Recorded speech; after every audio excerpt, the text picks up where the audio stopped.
গোটা ধনে, গোটা ধনে দে, গোটা ধনে দে, না দিলে হয় না। হ্যাঁ, গোটা ধনে দে। গোটা ধনে আবার দেয় নাকি? না না, গোটা রাজমায়? ধনে এটা কি এটা কি করছিস? শরীর ফিটা বেড়াচ্ছে। এই যে আমাদের এখন আজকে রাত্রে চুরি খেয়ে আমরা সব ঘুরে টুরে এলাম, এবার রাত্রে খাবার প্রিপারেশন চলছে।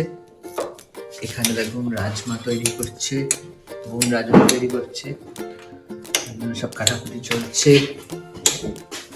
আর আরেকটা এখানে হবে চিংড়ি মাছের মালাইকারি টাইপের, এটা আমার মা প্রিপারেশন করছে। আপনাদের স্টেজ বাই স্টেজ দেখাবো কি কি হচ্ছে না হচ্ছে। এবার গোটা ধনে, গোটা ধনে দে, গোটা ধনে দে, না দিলে হয় না। হ্যাঁ, গোটা ধনে দে। গোটা ধনে আবার দেয় নাকি? না না, গোটা রাজমায়? ধনে, গোটা ধনে দিলে আচ্ছা আপনারাই বলুন তো গোটা ধনে দিতে হয় না? কমেন্ট করে বলবেন। হ্যাঁ, কমেন্ট করে বলবেন তো আপনারা রাজমাতে গোটা ধনে দিতে হয় কি না দিতে হয়। আর একটা তেজপাতা, আর সঙ্গে আমরা কিন্তু রাজমাটা সেদ্ধ করতে ভুলে গেছি, এবার ওটাকে সেদ্ধ আগে করতে হবে, তারপরে ওইটা দিতে হবে। না, আগে সবকিছু করে তারপরে সেদ্ধ করো। এটা কি দারচিনি? দারচিনি যাচ্ছে, আর একটা শুকনো লঙ্কা দেবে। শুকনো লঙ্কা,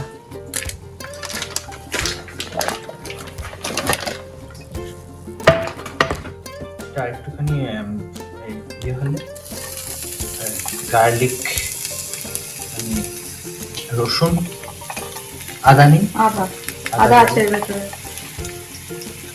ওই তো আদা। ওটা মায়ের আলু জিরাতে দেবো। এবার এটা একটুখানি ভাজা ভাজা হলে তারপর মধ্যে রাজমাটা সেদ্ধ করতে হবে।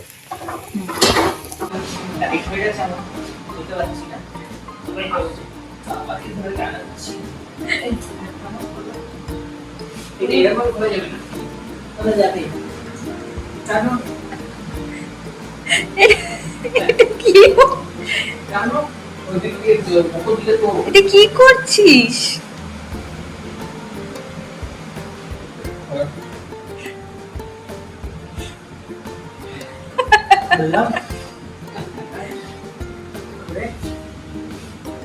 বুঝতেছেন কত কষ্ট করতে হয় জামা কাপড় খোলা পরা, এরপরে আবার কালকে যেতে হবে তো, এরপরে কালকে এটা করে কালকে যেতে হবে, তাই জন্য এখন এটাকে ছেড়ে রাখছি, আবার কালকে এটা করে যাবো। আপনাদের দেখাবো যে কি কি রান্না হচ্ছে। চিংড়ি মাছের প্রিপারেশন এখন তৈরি হচ্ছে, দেখুন এর মধ্যে আবার ঢেলে দিয়ে দিস বুঝছিস? ওই রাজমার সাথে চিংড়ি মাছ খাওয়া হবে বললাম। তো এখানে কি কি গেছে? ওই তো আদা, জিরে, ধনে, শুকনো লঙ্কা, হলুদ আর নুন, ব্যাস। এরপরে আর এরপরে পেঁয়াজ, পেঁয়াজ, আদা আর টমেটো। সেটা পেস্ট করে দেওয়া হবে। রান্না এখন হচ্ছে, এটা এখন দেখি কতটা হলো। এই দেখো কি সুন্দর লাগছে।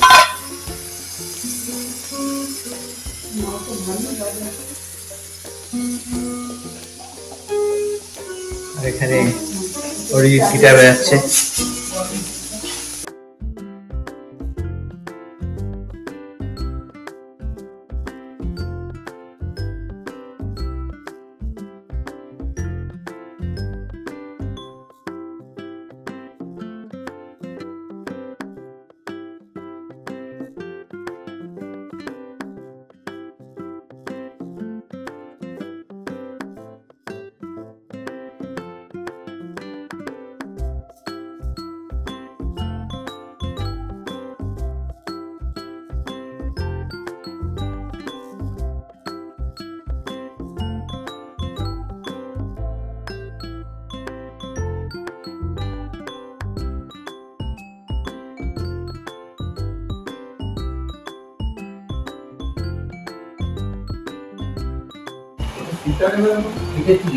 এটা দারুণ লাগছে, দেখতে তো দারুণ হয়েছে।